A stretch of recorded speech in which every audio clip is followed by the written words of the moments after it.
I'm ill. Some might call me sick. I'm ill. It's Monday. I got out of bed at about 15 minutes ago. It's now 1 o'clock.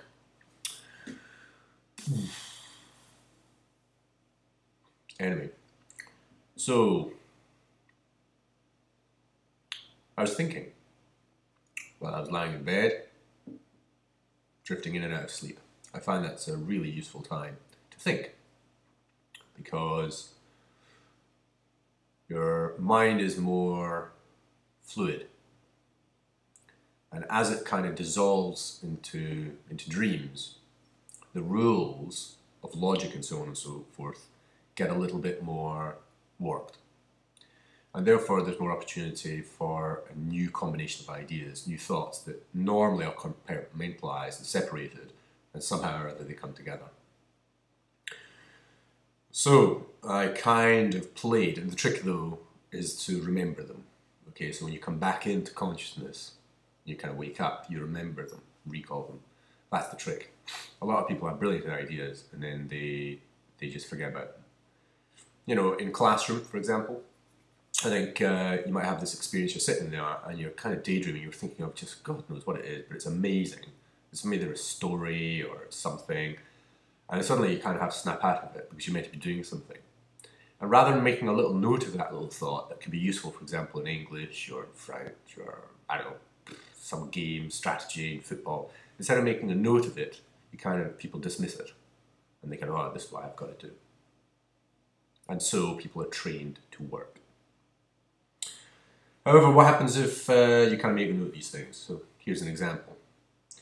What happens if, in the last 2 weeks of term, I try to teach mathematics in the way I'd like to? Imagine if I said to students, I said, look, if you're not willing to give me 100% attention for 1, 2, or 3 lessons, we'll try it with 1. Okay, then go away. All right, I give you the permission to go away.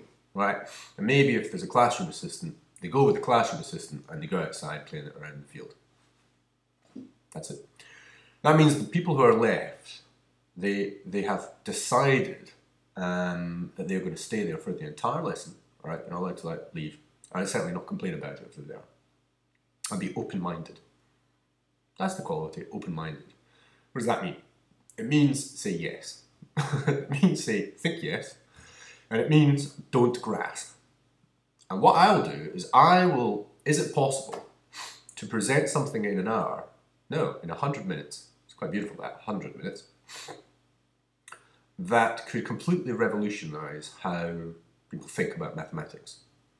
Contained within that 100 minutes is the concepts that you need to be able to get the basis and be able to easily get a C in GCSE. Okay, and I'll do this with all my classes and I'll record them. Okay, and most of it will be easy teach and PowerPoint. Okay, and activities, and they'll all be linked. And the idea is they can look at it afterwards. So for example, if you have year 7s, all right, and most of year 7s will just be going, what on earth? But if they're doing it in an open-minded way, that's okay. They're letting it happen. And they may not understand in that lesson, but they can look at it afterwards. They can look at that in a year's time, in 2 years' time, in 5 years' time, and they look at this thing and go, oh yeah, that's right. Okay, and it might happen that it might just be the night before the exams, the night before any exam, because mathematics is not just maths, and that's what I'd like to show it. I think it's practical. But in order to show it's practical, I have to show it practically in an abstract way. Okay, that's the tricky bit. So, imagine one lesson that contains it all. And of course, the earlier you get it, the more time you can kind of practice it, I suppose. So the people who are watching it live are kind of like best seats, as it were.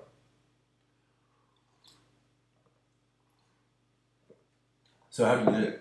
Well, what kind of ideas could I contain in there?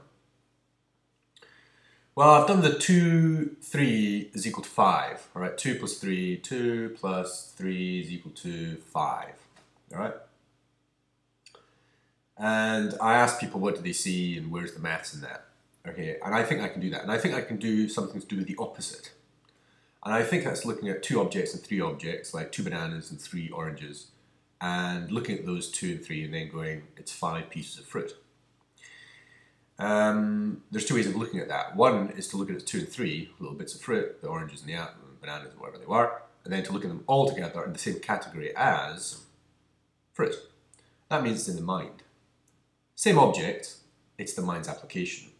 I call this the subjective way of understanding mathematics. I didn't do this when I was a kid. However, maths was very, very easy to me. And in fact, education was just very easy to me because I would just listen. I go, okay, and just kind of reproduce it. Now, if it was a thing, if it was a physical action, I would like to do physical actions as well. I'd like to do this. Now, notice my fist is still, just about. Okay, and I'm rotating my elbow.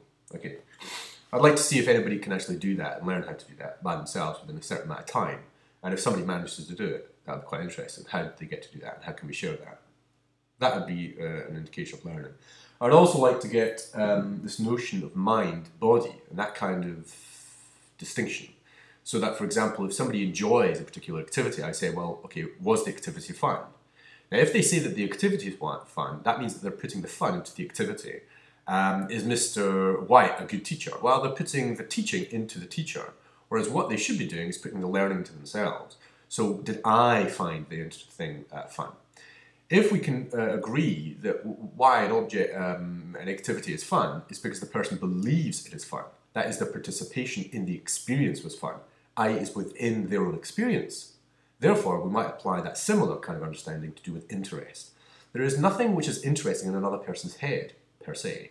It's what is in your head. If you also think that whatever the other person is talking about is interesting, well, again, that's still in your head, that you believe that the other person is saying something which is interesting. That's where I want my students to be. And if that's the state of mind, then learning will occur very, very, very easily. Okay. Now, I would also like the physical, so this is kind of more for me. This is kind of for a couple of students that are in my classes now. And I was thinking maybe they could turn up because they're going to miss it, I suppose. Because I've taught them for a whole year and I haven't really taught mathematics as far as I'm concerned. So what happens if I can invite them to lunchtime? Imagine that, lunchtime. But if we did lunchtime things, that means I need to have a few policemen. All right, that means I don't want to be doing that. So I want some people outside the door that are stopping other people from getting to the door. All right, unless they've got some kind of pass or unless they can, accept. But as soon as they kind of come into kind of cause a hassle, I don't want that. So I need some people to kind of stop the door, and that means people who probably be in my lessons might actually volunteer for that task, or I might get lead learners or something like that. So, what about another physical thing where you actually put your hands like this, and then you put a certain number of books on them? Okay, now at first it might just be one book, okay, and then you just kind of wait. And after a while, it's going to cause a bit of pain. Where is the pain? Okay, and the pain is in the muscles. Okay, but where is the pain? And it's the experience again of whatever the sensation is.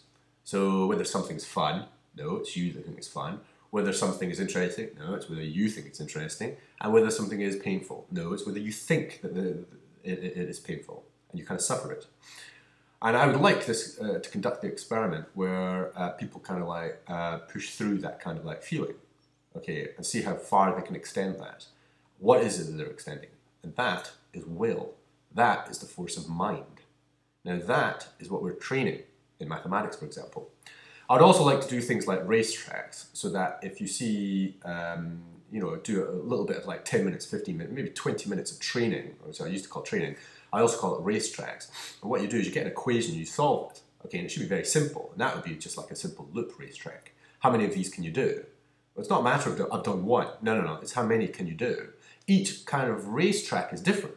The equations look slightly different. 3x is equal to 21, 2x is equal to 14, Or what about 2x plus 1 is equal to 15? What is x? Okay, and so therefore you have these. I'm going to have to continue this, haven't I? Okay, I'll pause it. If you're vaguely interested in this is more now for me, kind of going over various ideas, but you kind of get what I'm talking about. Do you? Do I?